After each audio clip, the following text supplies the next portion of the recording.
Um de nós. Amém? Amém. Muito bem, vamos à palavra do Senhor, porque nós temos um compromisso com a palavra de Deus para sermos edificados por ela, tocados por ela. Muito bem.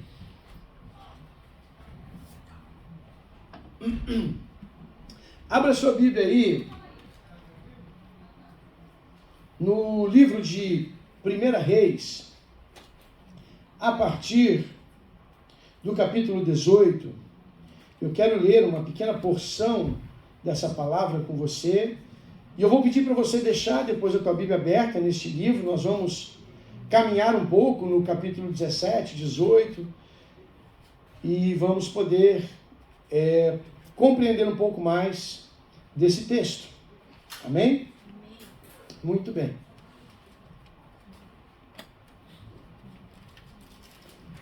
Capítulo 18,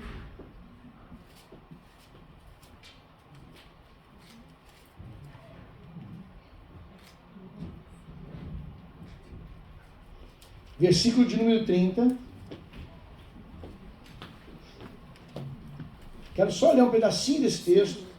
Vou fazer uma introdução e depois a gente volta para o texto com mais calma. Capítulo 18, versículo 30 diz assim: Então Elias disse a todo o povo: aproximem-se de mim. E o povo aproximou-se. E Elias reparou o altar do Senhor que estava em ruínas. Depois apanhou 12 pedras, uma para cada tribo dos descendentes de Jacó, a quem a palavra do Senhor tinha sido dirigida, dizendo-lhe: seu nome será Israel. Com as pedras construiu um altar em honra ao nome do Senhor, e cavou ao redor do altar uma valeta, na qual poderiam ser semeadas 2 medidas de semente. Depois arrumou a lenha, cortou o novilho em pedaços e o pôs sobre a lenha. Então lhes disse: encham 4 jarras grandes de água e derramem-na sobre o holocausto e sobre a lenha. Depois disse: façam novamente. Disse ele, e o fizeram de novo. E aí ele disse: façam pela 3ª vez, ordenou. E eles o fizeram pela 3ª vez. E a água escorria do altar, chegando até a encher a valeta. Paramos aqui. Feche seus olhos mais um minuto. Deus santo e amado, que nesta manhã a tua palavra venha de encontro ao nosso coração. Nós clamamos a Ti, Pai, que sabemos que a Tua palavra ela é viva, ela é eficaz, ela é verdadeira, ela vai e não volta vazia. Que então, Senhor, a Sua palavra nesta manhã seja caminho, direção e guia para as nossas vidas. Fala com cada um de nós, toque em nossos corações, nos visita de forma especial.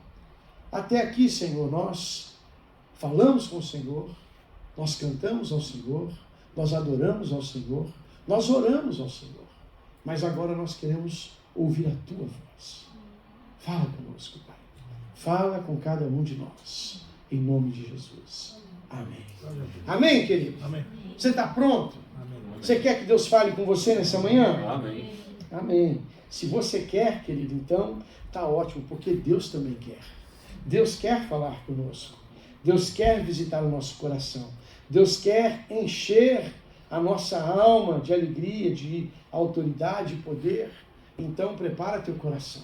Muito bem. Nós estamos celebrando 3 anos da nossa igreja. 3 anos que a gente começou de forma muito tranquila na nossa casa, na sala da nossa casa, com 2 famílias, não é? E hoje nós estamos aqui com os irmãos celebrando. Isso é um tempo de bênção, de vitória. Mas tem uma palavra de Deus que arde no meu coração desde o começo, e eu quero explicar um pouco isso hoje, entrar um pouco nessa história, para que vocês entendam o que nós estamos fazendo aqui, o que nós estamos fazendo nesse lugar, por que existe uma igreja nesse lugar. Há um porquê. Não foi algo que Deus disse assim, não foi algo que o pastor Marcos pensou e disse assim: ah, sou pastor, vou abrir uma igreja. Não foi assim que aconteceu. Não foi da minha cabeça e nem do meu coração. Alguns já ouviram talvez essa história, outros não. Então eu quero aproveitar hoje para poder trazer um pouco dessa história para você. Quando eu recebi do Senhor essa ordem, esse mandamento, para começar uma igreja, uma outra igreja nessa cidade que havia fechado, uma outra que havia aqui, ficou sem igreja nenhuma. E aí Deus colocou no meu coração esse desejo. Disse, olha, você comece uma outra igreja. E a minha primeira pergunta para Deus foi essa: para que outra igreja? Por que nós precisamos de outra igreja? Há igrejas ao nosso redor. Há igrejas abençoadas por aqui. Há lugares maravilhosos.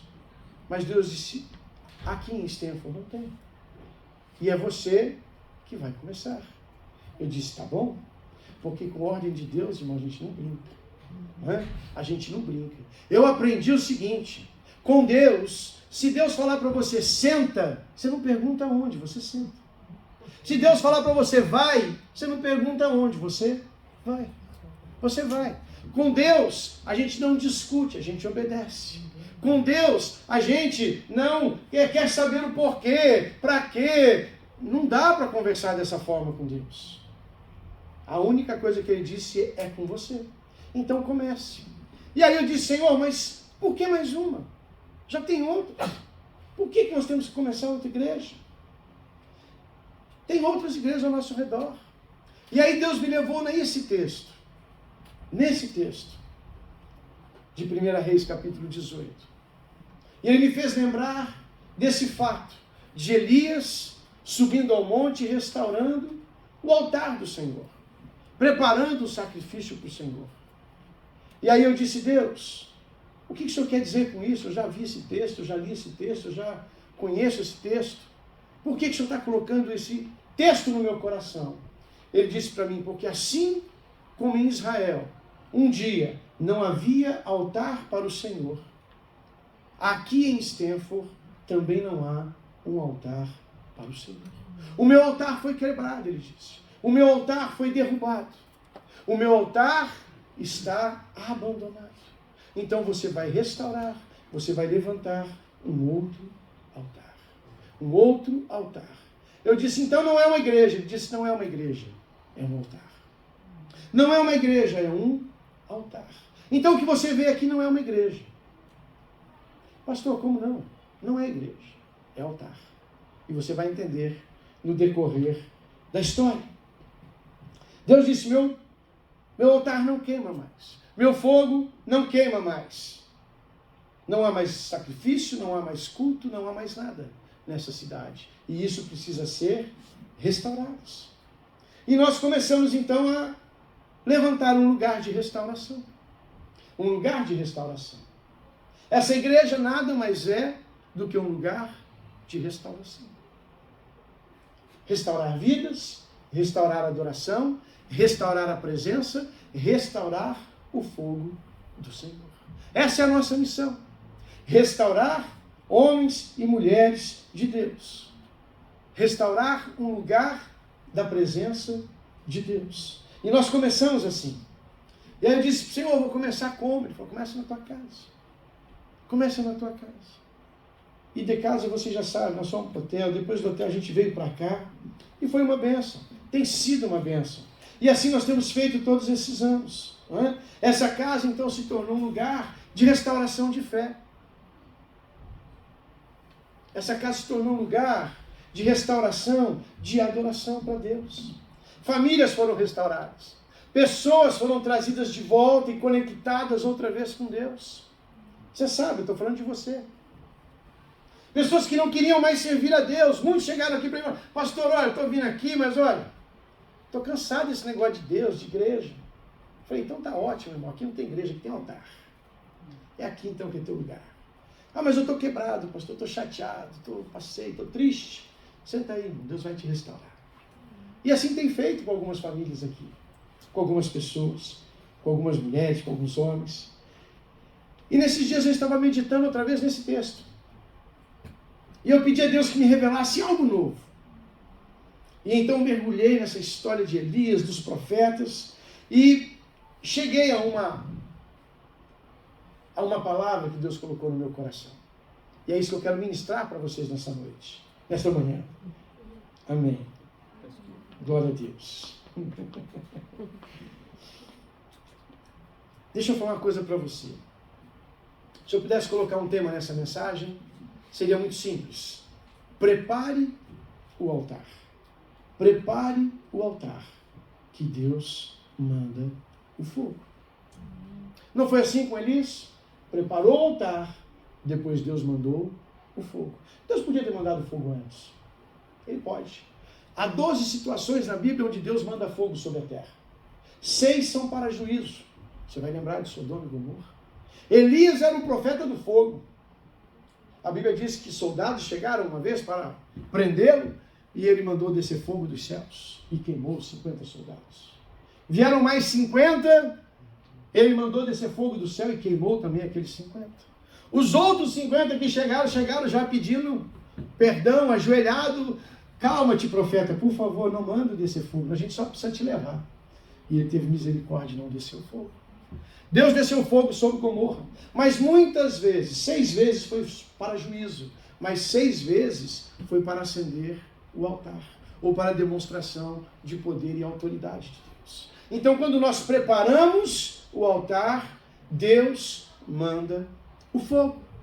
Agora, por que essa história aconteceu lá em Israel? O que aconteceu? O que levou Israel a viver o que ele estava vivendo, a ponto de Elias precisar restaurar o altar do Senhor? Bem, é isso que eu quero conversar com os queridos.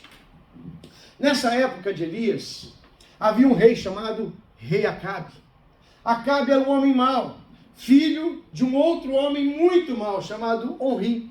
A Bíblia vai dizer que Acabe começou a reinar e andou no mesmo caminho que o seu pai, Onri, para abandonar o Senhor e desonrar as coisas do Senhor.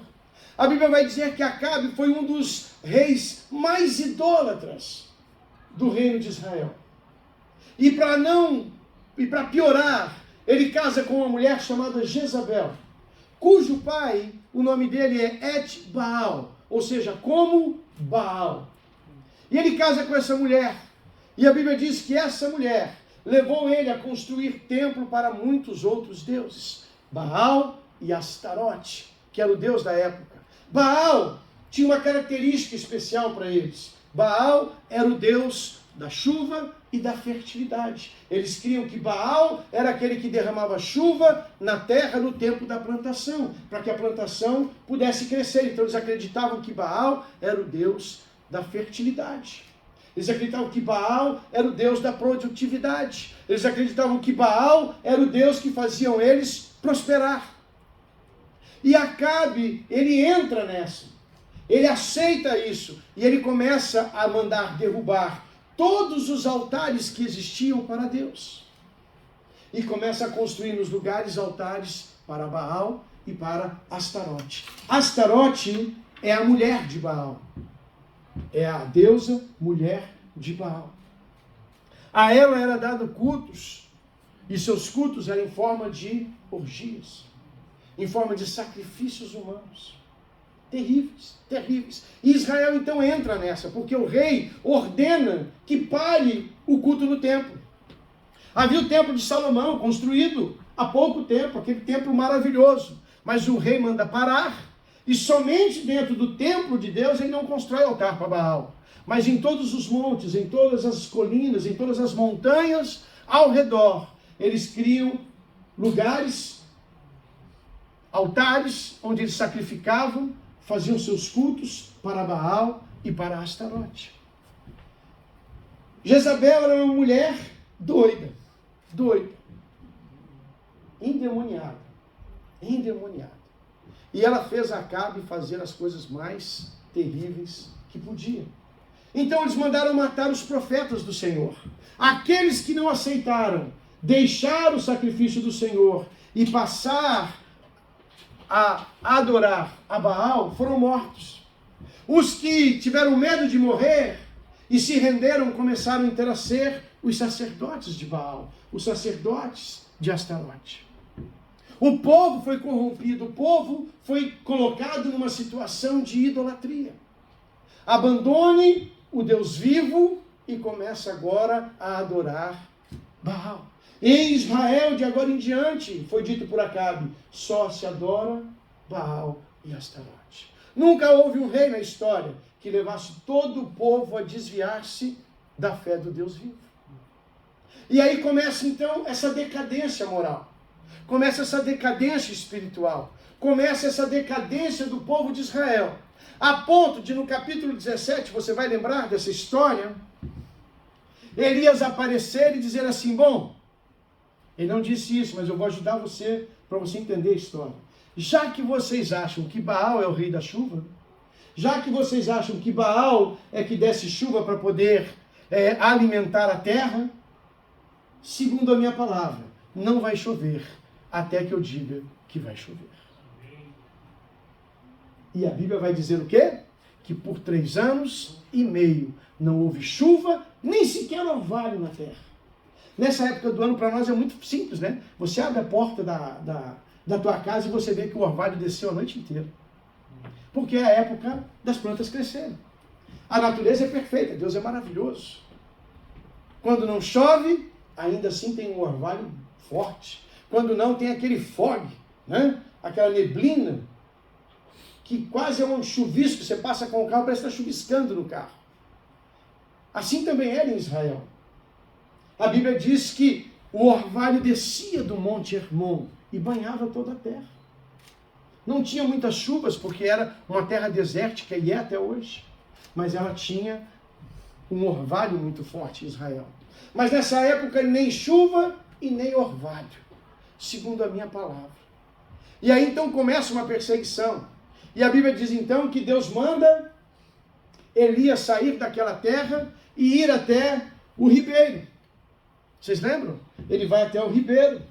E lá no ribeiro, ele toma a água do ribeiro e o corvo traz comida para ele, carne e pão.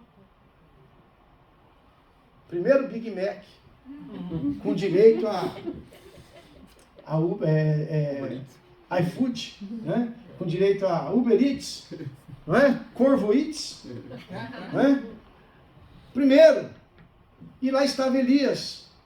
Depois, o ribeiro seca, diz a palavra. E ele é mandado para a casa de uma viúva em Sarepta. E ele pensa assim, opa, agora Deus me abençoou. Porque eu vou chegar lá, vou encontrar uma viúva rica, maravilhosa, vai me sustentar. Deus falou para ele, vai lá que a viúva vai te sustentar. Foi uma viúva rica. Quando ele encontra com a viúva, ela está juntando graveto para queimar o último bolinho que ela tinha de pão, última porção de farinha, última porção de azeite que ela ia misturar, fazer um pão. E a Bíblia diz que ela falou assim, eu vou assar esse pão, vou comer eu e meu filho e depois nós morreremos. E o profeta disse assim, faz o seguinte, não come não, dá o pão para mim primeiro, faz um pão para mim primeiro, depois você come esse pão.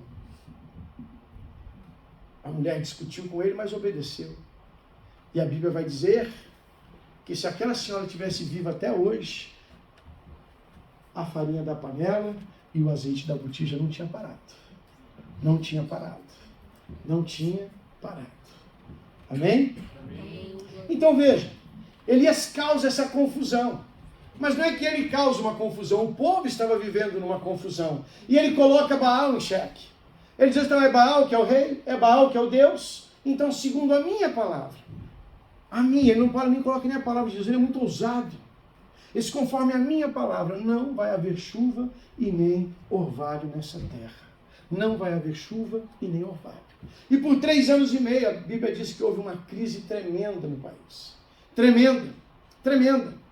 E eles clamando a Baal que mandasse chuva, e Baal não mandava chuva. Eles clamando a Baal que fizesse alguma coisa para as plantas comerem, não tinha nada para as plantas crescerem, não havia alimento, não havia nada naquela terra. A Bíblia diz que eles saíam com os rebanhos e iam muito longe para ver se encontravam um pouco de capim para o rebanho comer. Mas a Bíblia diz que a terra toda estava seca e nada tinha sobrado naqueles dias. Todo Israel tinha se desviado, então veio o juízo de Deus através de Elias. Não vai ter chuva na terra. Quer crer no Deus errado, sofre as consequências do seu da sua fé.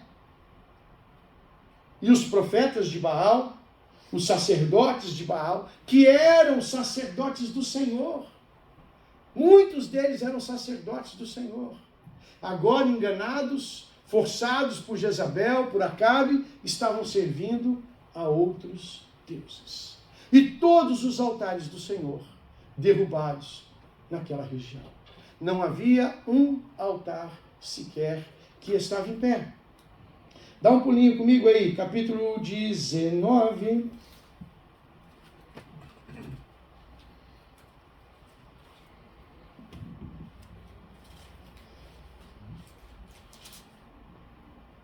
Desculpa, capítulo 18, versículos 17 e 19. 17, 18 e 19.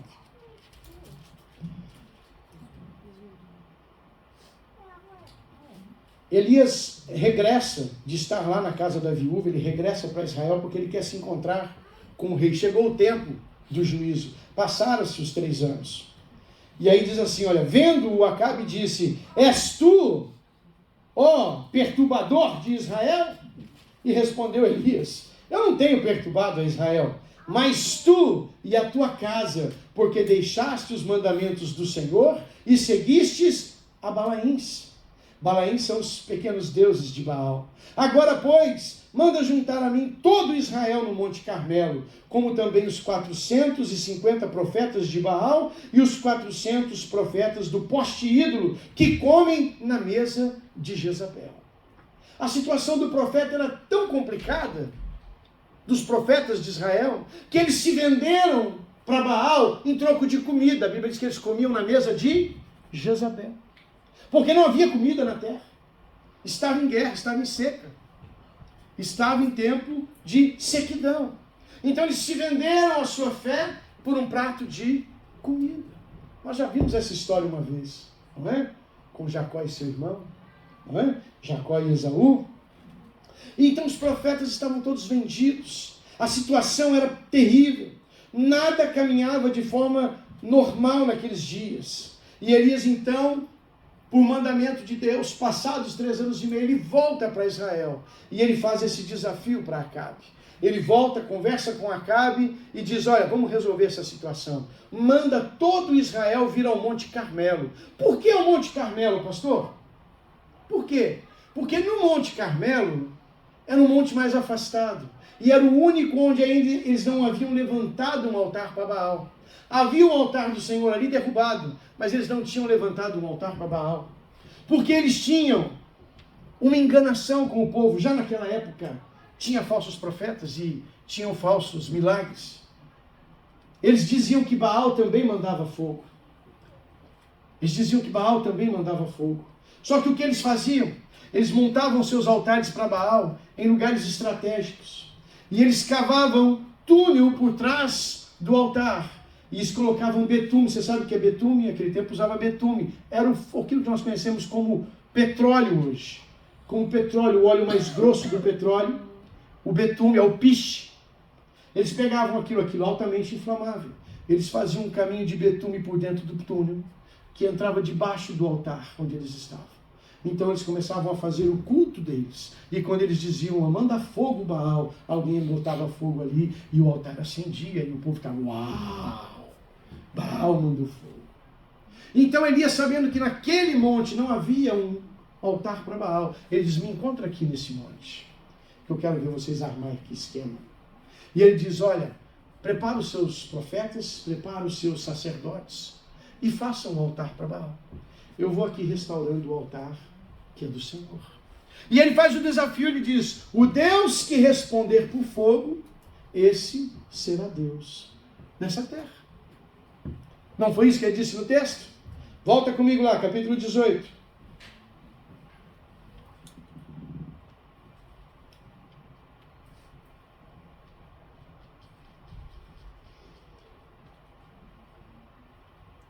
Versículo 22.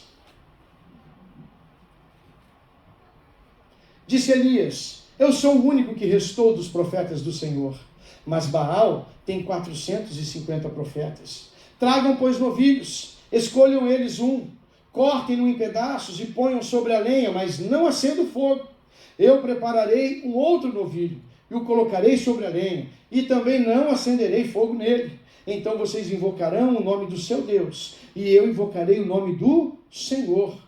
O Deus que responder por meio do fogo, este será o nosso Deus. Então o povo disse: ótimo, gostamos do desafio, vamos embora.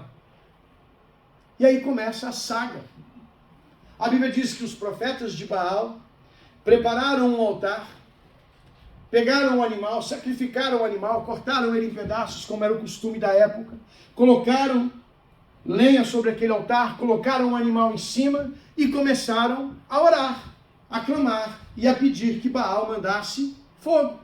E a Bíblia vai dizer que das 6 da manhã até o meio-dia, eles ficaram lá clamando: Baal, manda fogo, Baal, Baal, Baal, fogo, fogo, fogo, fogo, fogo, fogo, e nada.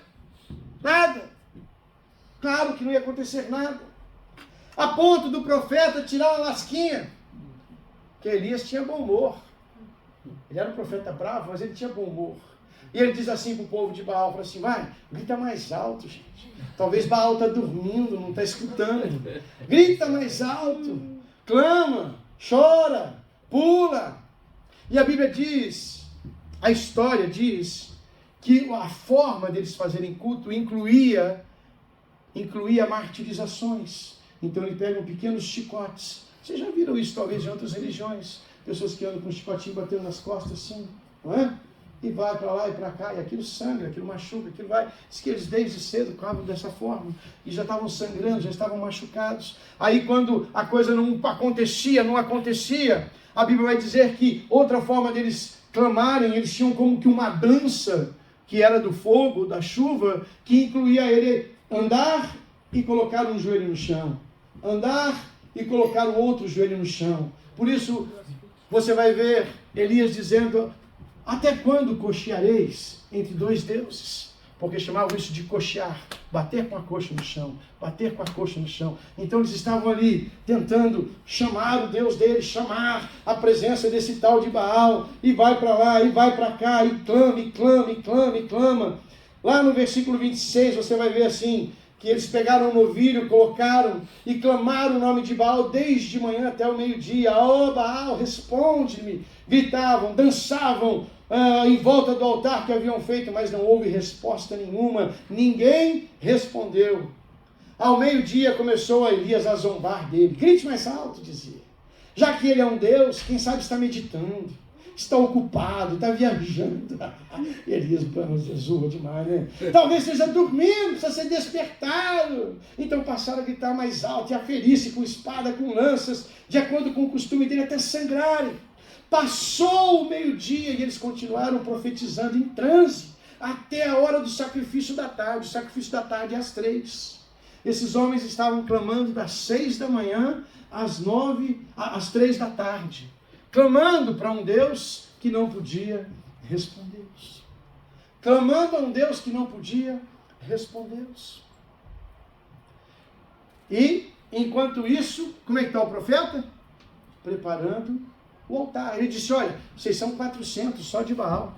Tem mais 450 de Baal. Tem mais 400 das tarotas. Vocês são muito. Começa a preparar o de vocês, eu vou preparando o meu devagarzinho aqui. Porque pensa, ele tinha que arrumar o altar, ele tinha que pegar a linha, ele tinha que pôr, ele tinha que matar o bicho, tinha que cortar o bicho, tinha que pôr o bicho em cima, tinha que preparar. Ela estava sozinho. Então ele deixou o culto dos caras acontecendo. Enquanto ele preparava o altar. Enquanto ele preparava o altar do Senhor, o povo lá se batendo, se debatendo, clamando, gritando, dançando, pulando, se cortando, se rasgando. E nada de resposta. Nada de resposta. Deixa eu explicar uma coisa para você, querido. Falsos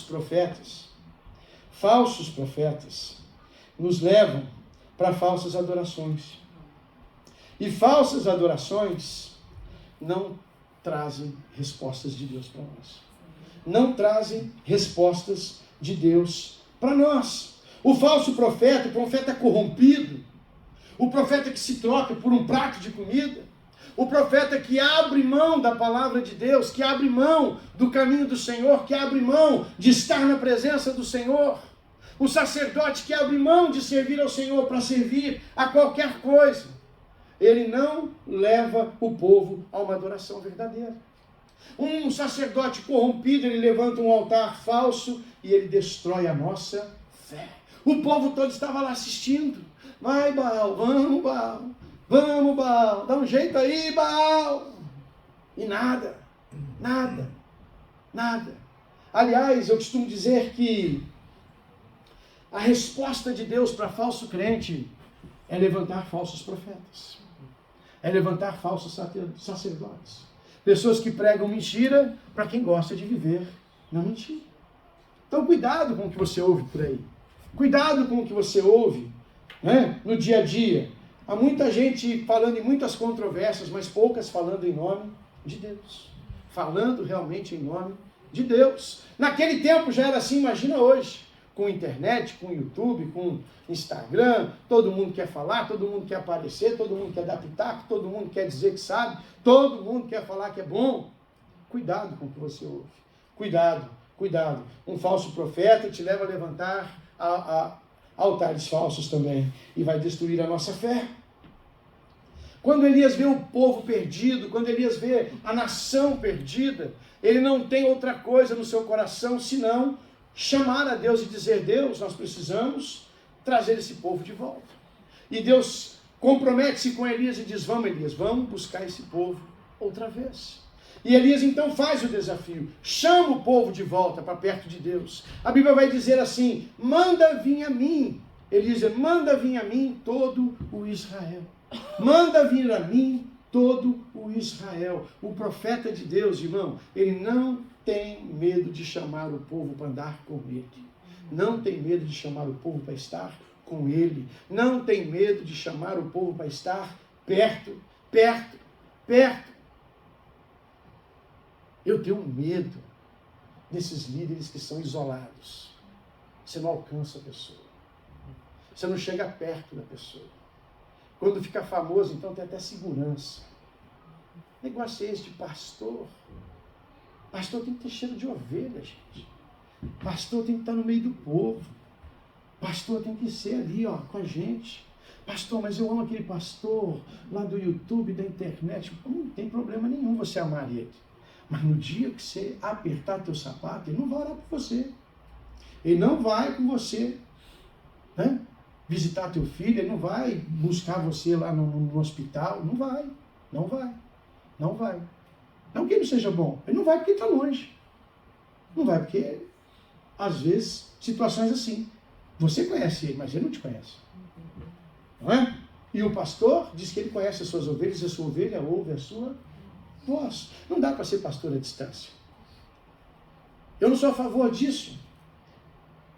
Eu, às vezes, ficava bravo com um colega de ministério, porque ele tinha uma igreja numa outra cidade.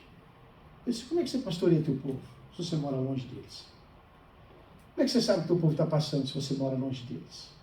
Como é que você cuida dessas ovelhas se você mora longe deles? Quando eles precisam, eu ligo. Até você chegar lá, já bagunçou tudo.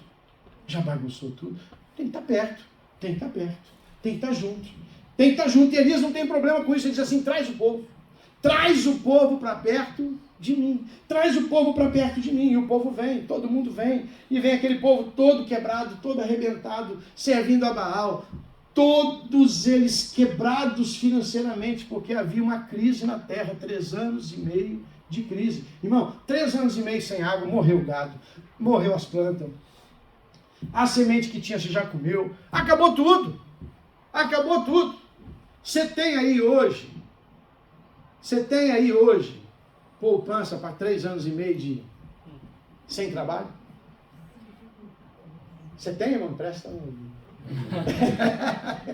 Estou brincando. Poucos teriam naquele tempo uma situação financeira capaz de enfrentar uma crise tão grande. Então imagina, o povo estava quebrado, o povo estava corrompido, o povo estava abalado, e o povo fazendo o quê? O que aqueles sacerdotes estavam fazendo? Clamando a um Deus que não podia ouvi-los, clamando a um Deus que não ia socorrê-los, clamando a um Deus que não ia trazer nada de vitória para eles naquele momento. Mas eles estavam lá por quê? Porque foram enganados, foram obrigados, foram comprados, como diz a palavra, para comer na mesa da Jezabel. E Elias então chama o povo para perto de si. Chama todos para perto. Porque o profeta, irmão, o profeta de Deus, que anda com Deus, ele não tem medo de ter um desafio. Ele não titubeia na hora da luta e da dificuldade. Ele não tem medo de clamar a Deus no meio de uma situação difícil e complicada. Veja, a situação para Elias não era fácil. Clamar por fogo, ele sabia. Ele já havia clamado por fogo muitas vezes e o fogo tinha descido. Mas ele não sabia clamar por chuva. Ele nunca tinha feito uma oração pedindo: Deus, manda chuva. Ele já tinha feito oração dizendo: Deus, se eu sou homem de Deus, manda fogo. E Deus mandava fogo. Mas agora ele tinha um desafio: fazer a chuva voltar. Fazer a chuva voltar. Fazer a prosperidade voltar. Fazer a bênção outra vez voltar. E Elias toma aquele desafio em suas mãos.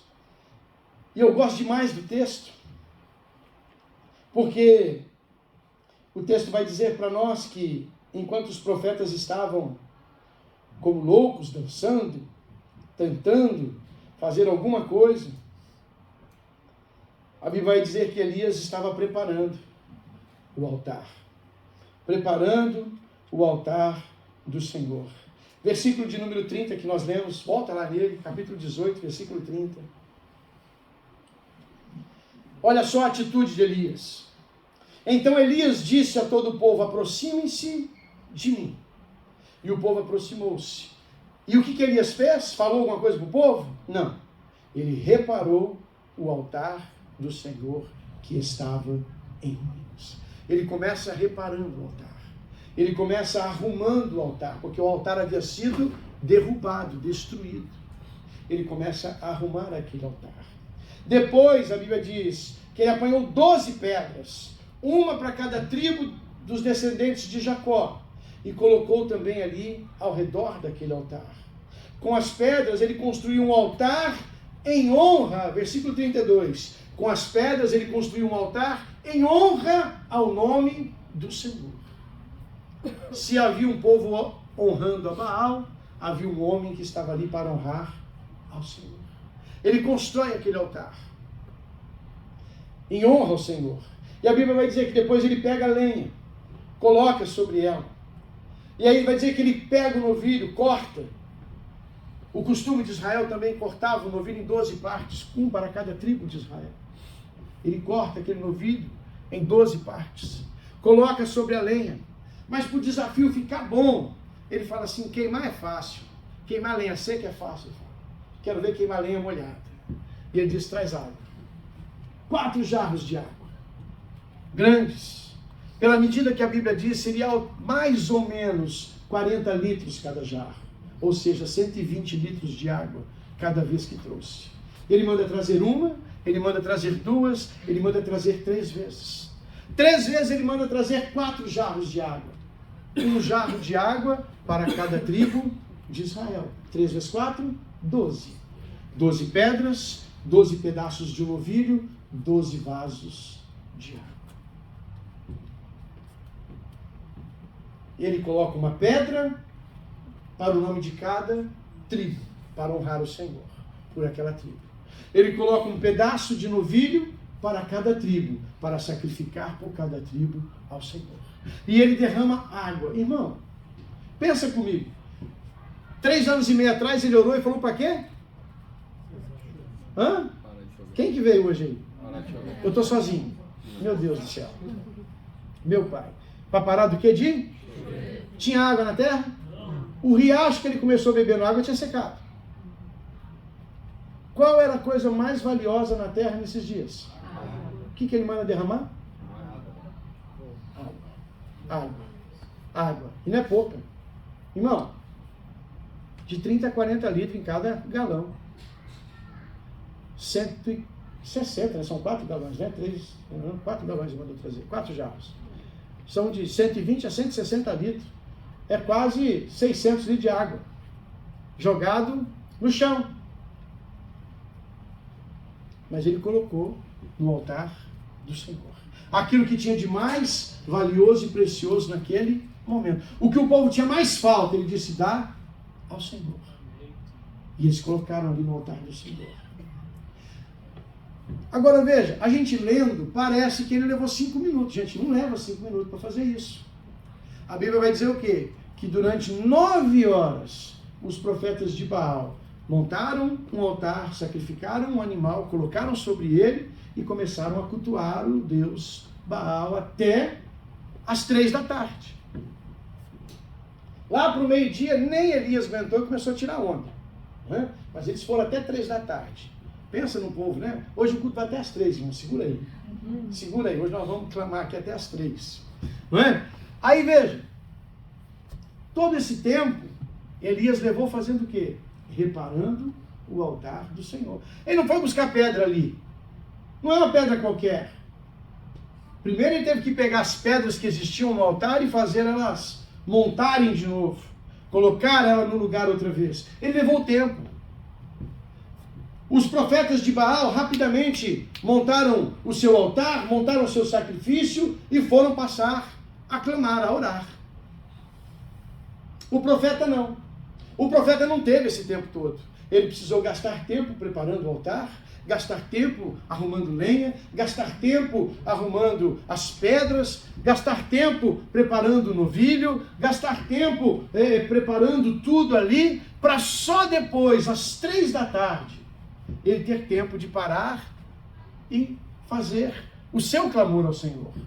E a Bíblia diz que ele faz um clamor muito rápido e simples.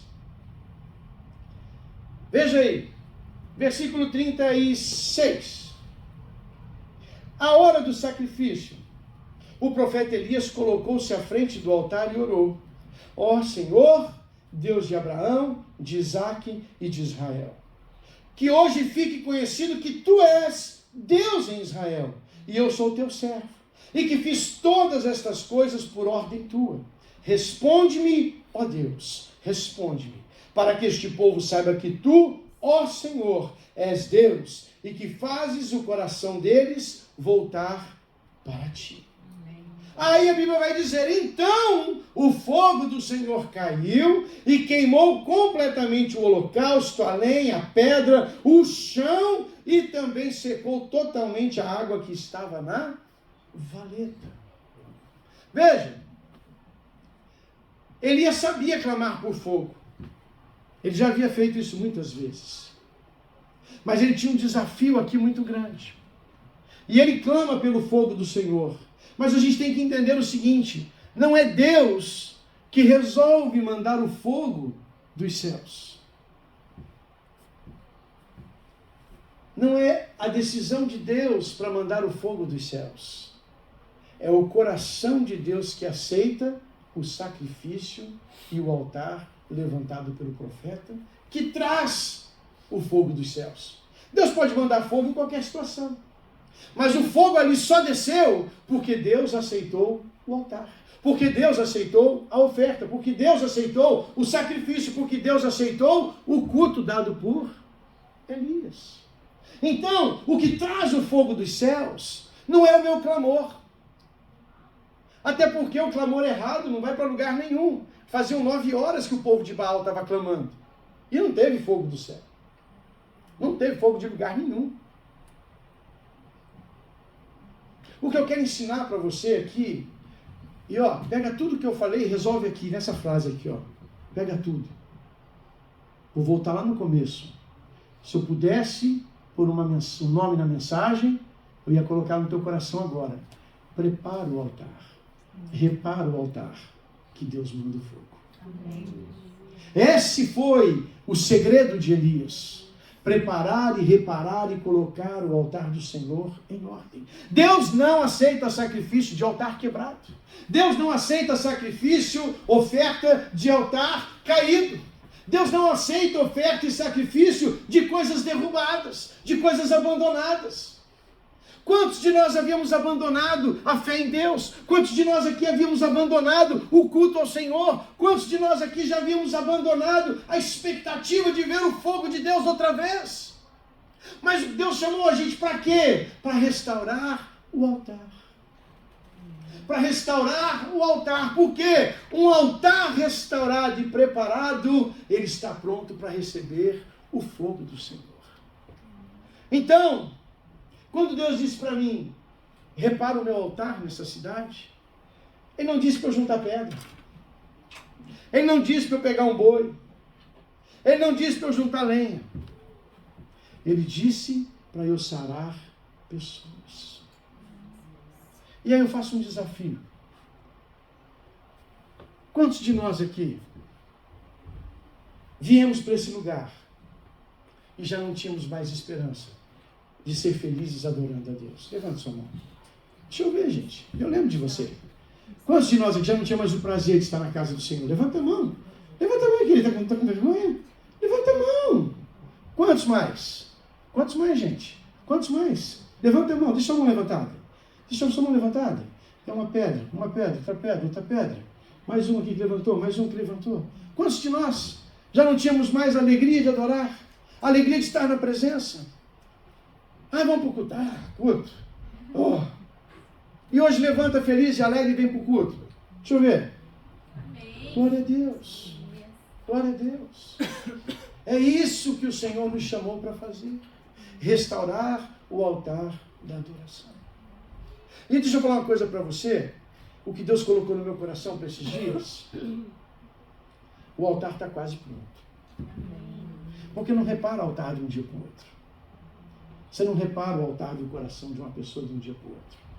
Mas Deus tem visto o serviço que você tem feito no teu altar.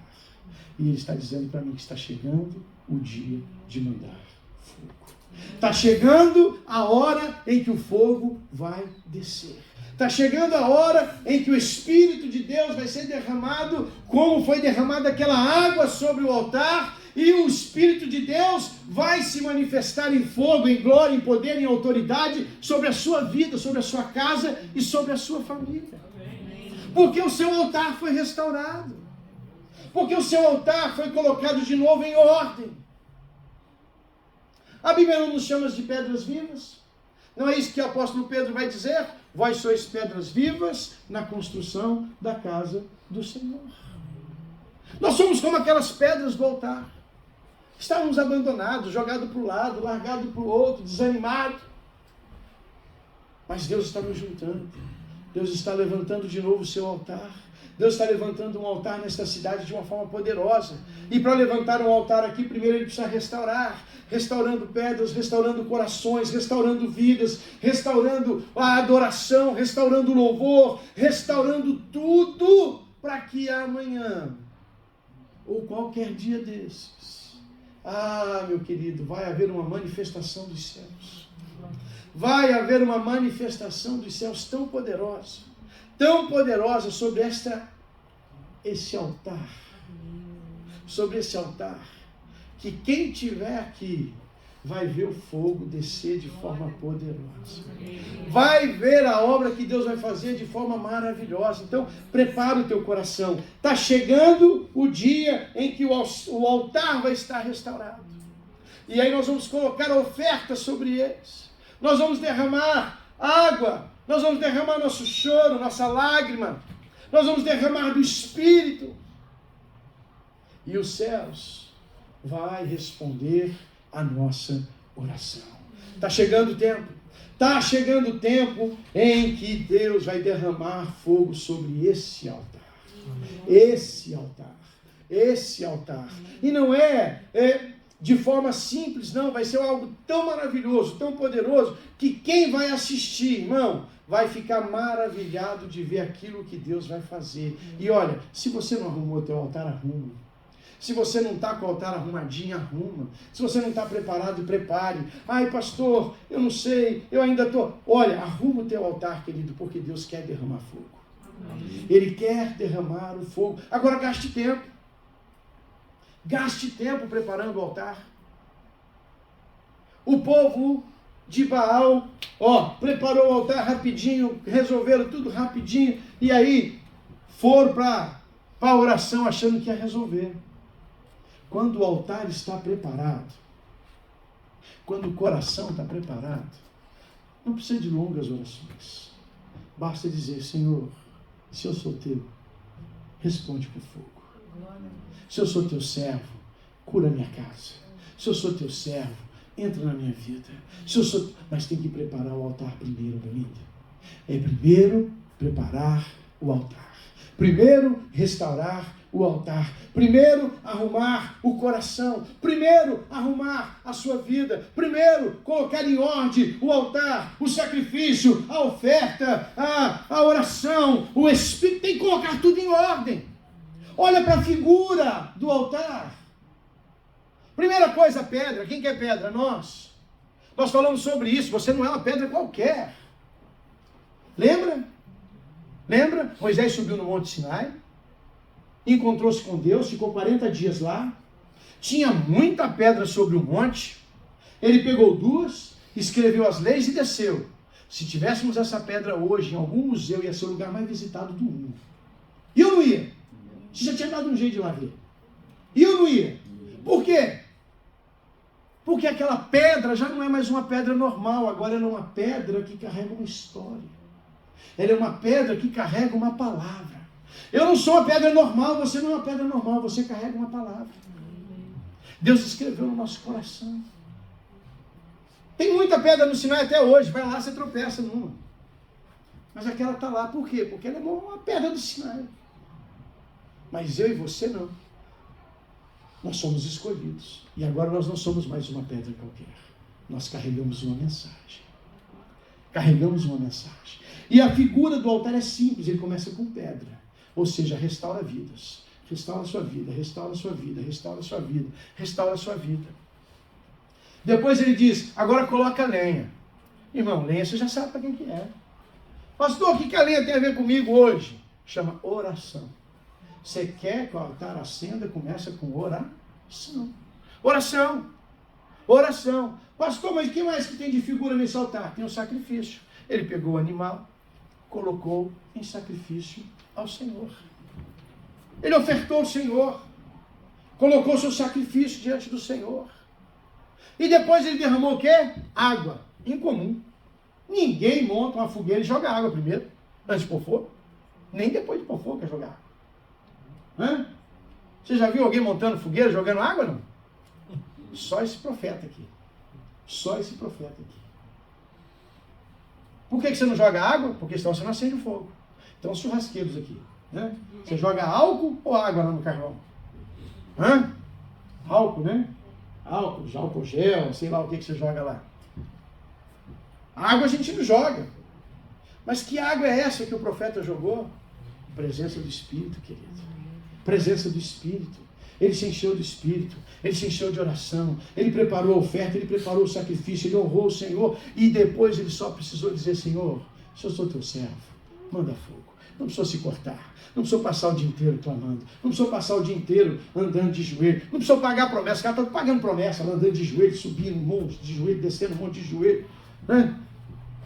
Você desceu já foi lá na Aparecida do Norte, lá andar de joelho, lá, mano? Hã?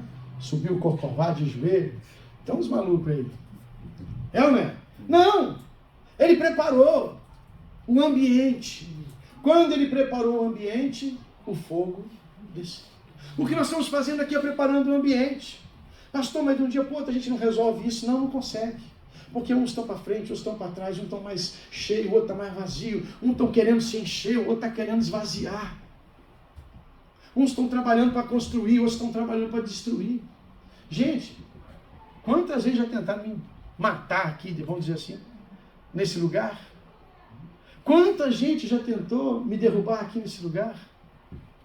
Quanta gente já tentou tirar minha alegria, minha paz, meu coração?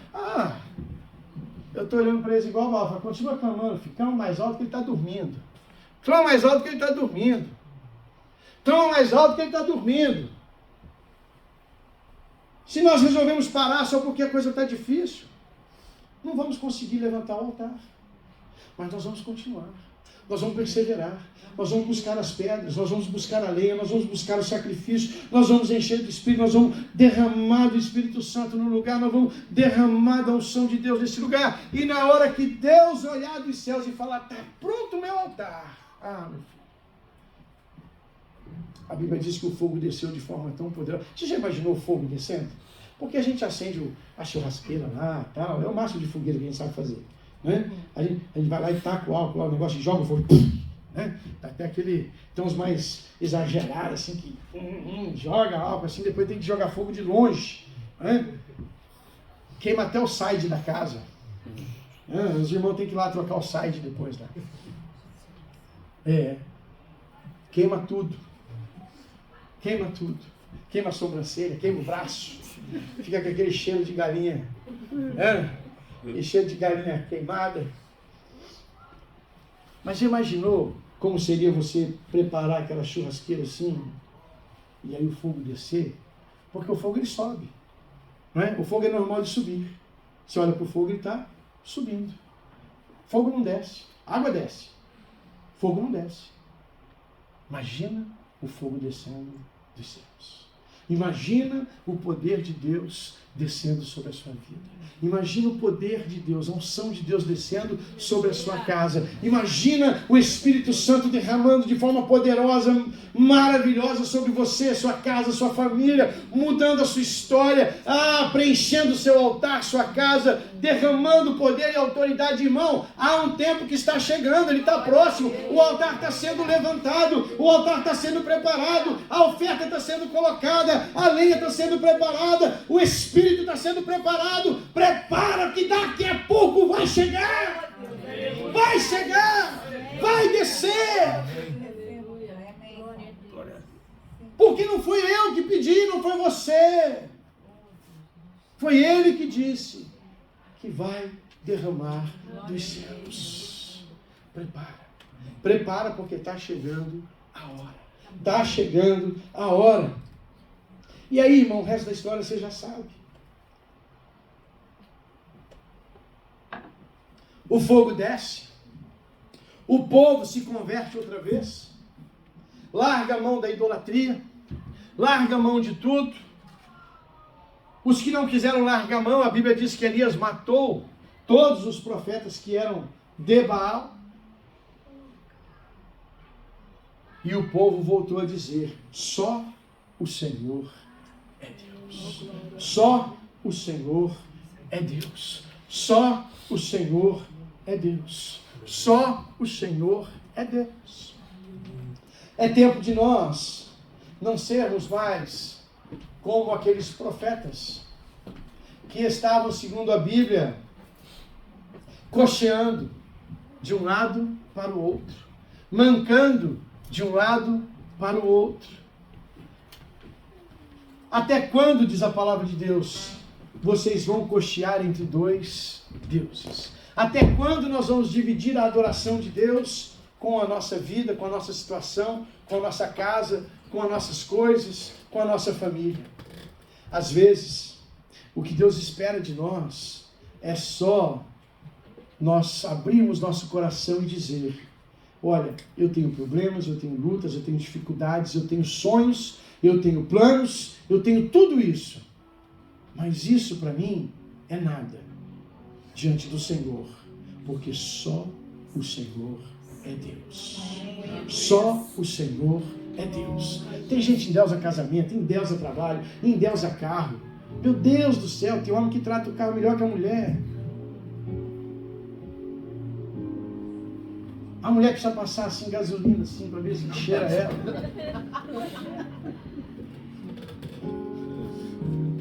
Tá louco, irmão? Tá louco? Não encosta no meu carro, não bate a porta. Não meta o pé nesse trem aí.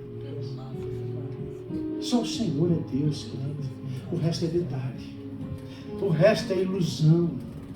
É mentira de Satanás. Ai, pastor, mas você quer dizer então que eu não posso ser rico? Você pode, irmão. Você deve, irmão.